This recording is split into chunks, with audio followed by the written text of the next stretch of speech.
hammer candlestickin maali hajuu ilaaluu dandeenya jechuudha.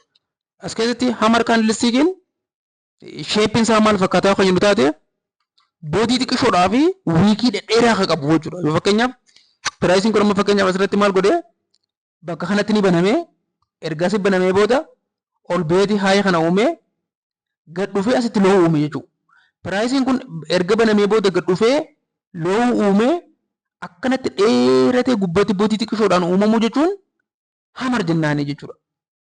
Maaliif piraayisiin bakka kanatti ni baname asiiti duraan maaltu ture seel ture miti seel tureeti baaroonni heddummaatanii sababaatti dhufaniif piraayisiin kun ol deebi'ee bakka itti baname olitti kan inni cufamu taasise jechuudha. Bifa kanaan akkasitti uumamu jechuun maal jechuudha baay'ee pireejeriin hedduun waan jiruuf piraayisiin kana booda garam deemaa jira karaa buulishii ta'ee itti fufuu danda'a anticipation jirutu jira jechuudha. Kun egaa halluu adda addaatiin dhufu mala. Fakkeenyaaf piraayisiin asitti banamee piraayisiin seeleroon dhufanii gad dhiibanii asiin gahanii loo kana uumanii ergas dhufee booda immoo baayiroonni heddummaatanii dhufuudhaan loowar wiikii kana dheereessanii uumanii akka kanatti qaama xiqqaan boodii xiqqishaadhaan wiikiilee dheeraa kana gadiitti uumanii uumsisuun baay'ingi pireejeriin akka jiruu fi kana booda piraayisiin karaa baay'ee buulish ta'ee akka deemu agarsiisa jechuudha. Kanaaf shapein isaa maal fakkaata yoo jennu taate small body needs a top with long lower week at least twice the body. Gubbaa kanatti maal uumaa boodii xiqqisha uumaa wiikii dhedheera uumaa dheerinni wiikii kana immoo boodii kana si'a lama yookaan si'a sadii itti deebi'uu danda'a jechuudha. Kalariin isaa immoo maal fakkaata yoo jennu taate kalarii rakkoo hin qabdu. Garuu immoo baay'ee godhuuf irra hedduu immoo osooniif giriinii kana ta'e barbaachisa. Color can be green or red but green hammer is considered stronger jennee fudhachuu dandeenya. Fakkeenyaaf akka kanatti diimatee illee dhufuu danda'a. Magariisa illee dhufuu danda'a. Garuu immoo boodii xiqqishaa qabaatee wiikii dheeraa kana yoo qabaatu ta'eef irra hedduu osoo giriinii ta'e irra filatamaadha jechuudha. Garuu rakkoon qabu strong ta'uu agarsiisa malee lachuutu ni dalagaa jechuudha. Hiikaan isaa immoo maali? Appears after the down trend and signals potential bullish reversal. Fakkeenyaaf piraayisiin kun gubbaatii gad deemaa dhufee bakka wayii erga ga'ee booda yooniif kii leevalii wayii ta'e yookaan support and resistance ta'uu danda'a. Institutional order flow kanneen akka order block, fair value gap waan jennuun san ta'uu danda'a. Piraayisiin bakka san erga ga'ee booda wiikii dheeraa kana loowar wiikii dheeraa kana uumee boodii xiqqishoo kanaan yoo kana uumu ta'e piraayisiin sun gara booda karaa baay'ee deema jennee akka nuti tilmaamnu nu godhaa jechuudha. Psychologiin hammer candlii duuba jiru maali yoo jenne taate sellers pushed the price down. Selleroonni dhufanii gad dhiibuuf yaalii godhanii turan jechuudha. Deema dhiibuuf yaalii godhanii dhufanii garuu buyers regained control and closed near the opening price. Baayiroonnitti dhufanii humna qabaachuudhaan jalaa ol dhiibanii sababaa jalaa ol dhiibaniin bakka itti baname san biratti close akka ta'u taasisanii jechuudha. Kana jechuun duraan seeleroonni humna qabaatanii turanii yeroo akkanatti kaandiliin kun uumamteen kaasee baayiroonni humna waan qabaniif piraayisiin kana booda buulish ta'ee gara fuulduraatti ol deemuu danda'a. Jaamee anticipationiin akkasii akka eegamu ni taasisa jechuudha. Egaan hammer candlestick kana immoo akkamitti trade goonaa akka jedhudha jechuudha.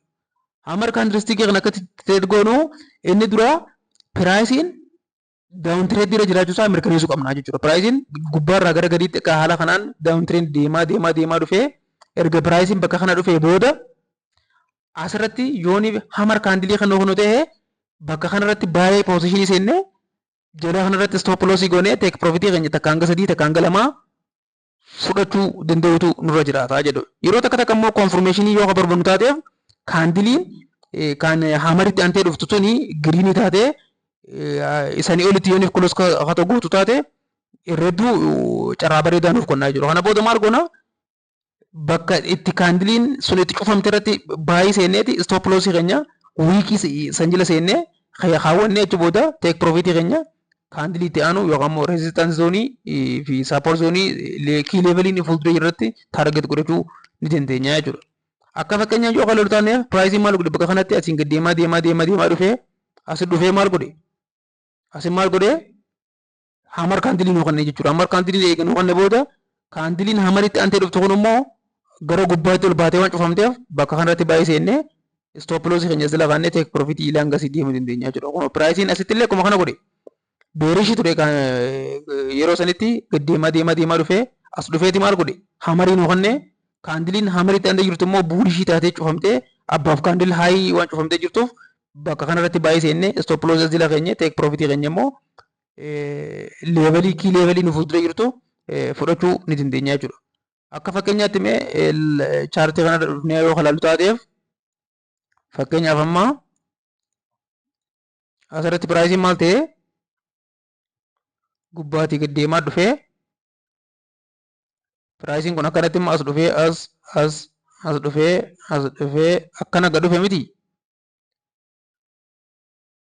Gad dhufee bakka tana maaltu maal ta'e ni dhufee asirratti maal nu kenne jechuudha hamarii nu kenne jechuudha. Yoo ilaaltan ta'e akkasitti wiikii dheeraa takka nu kenne jechuudha. Wiikii dheeraa nu kenneeti san booda immoo kaandiliin itti aanee dhufu buushitee eessa cufame kana gubbatti waan cufameef piraayisii kana akkam jennee seenuu dandeenya jechuudha. Baay'ee eessarra seenuu dandeenya asirratti baay'ee jennee stop lossii keenya kaandilii san jala take profitii keenya immoo kii leeveliin fuuldura jiran fakkeenyaaf bakka kanatti maaltu ture resistant zoonii waan tureef hanga bakka kanaatti take profitii keenya takkaa gara 5 fudhachuu dandeenya jechuudha. San booda immoo akkana guddisnee ilaalleef piraayisii maal godhee deemeeti take profitii keenya tuqee jechuudha. Fakkeenyaaf amma bakka biraatti yoo ilaalle maal ilaallee fakkeenyaaf asitti maal godhe piraayisiin irraan gadee deemaa dhufee asin maal godhe loon wiikii nu kenne jechuudha. Asi ilaaltan ta'e fakkeenyaaf kaandiliin kun amma kaandiliin kun boodii xiqqishaadhaa fi wiikii dheeraa lower wiikii dheeraa nu kenne kanaaf asirratti baay'ee seennee fakkeenyaaf asirratti baay'ee poozishinii seennee stop lossii keenya eessirra kaannaa jala isaa kana jala wiikichaa kaannee take profitii takkaa gara 3 yookaan immoo next kii leeveliin keenya jiru fakkeenyaaf asitti maaltu ture asitti swingii haayii waan qabnuuf dhabee dhabu piraayisiin asni anticipation jiru qabannee hanga asirraa ka'ee hanga kanaatti bakka piraayisiin itti hamar kaandilii irraa ka'ee hanga dhufee next kii resistance zooniitti deemnee take profitii fudhannee takkaa gara 3 fudhachuu akka dandeenyudha jechuudha. Kanaaf ta duraati hamar kaandilii trade godhuuf piraayisiin down trendii agarsiisaa turuusaa mirkaneeffachuu qabna.